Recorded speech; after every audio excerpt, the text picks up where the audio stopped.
grade 3 on an oval on the beaches in Tassie, and my teacher said to me, "Look, you're a good drawer.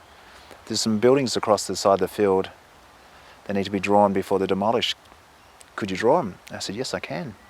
And I drew them, and I showed them the drawings to my teacher, and she said, "You should be an architect."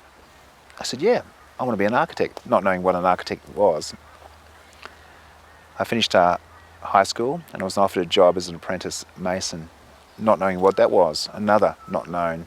But I thought, with a bit of sort of research into that, masons were architects and builders from way back in ancient times. I said, look, I'll do this first and then see what happens, and after that I hope to do architecture. So I always wanted to be an architect since grade 3 or 4.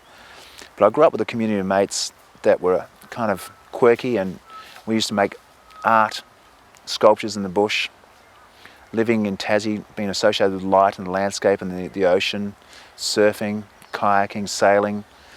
That idea that you have to manoeuvre the boat to go in a certain direction, to tweak the sails, working with nature, having access to phenomenal thinkers and artists that were so accessible in Tassie. The work of Lloyd Rees. So that's kind of the beginnings of growing up in Tassie. Went to the States, lived there for a year, and discovered that it's more about further learning. Came back and studied architecture. Finished architecture and started my own practice. And since then, it's been a wonderful journey. So that's the synopsis of where I've come from.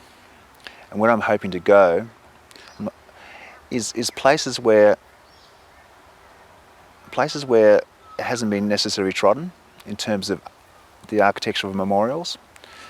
So that's my fascination, is to further myself and further curiosity and further the knowledge, and the ability to, hopefully the ability to affect the healing process and the care of my clients. This is my life's work. Lloyd Rees says you don't get good until you're 90, so I've got 40 years of extraordinary life left. I'm never going to retire.